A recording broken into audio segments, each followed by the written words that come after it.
Hi, in front of me is VIVAX Fly 6 and today I would like to show you how you can connect this device through Bluetooth. Firstly, go into Settings and choose Connected Devices. Then click on Pair New Device and wait for available ones to show up. When they do, click on the one that you want to connect to. Now select Pair and wait for the other device to accept your connection request.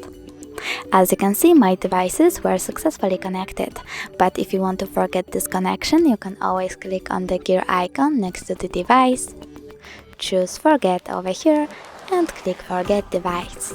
Thanks so much for watching. If you enjoyed this video, smash that like button, comment and don't forget to subscribe.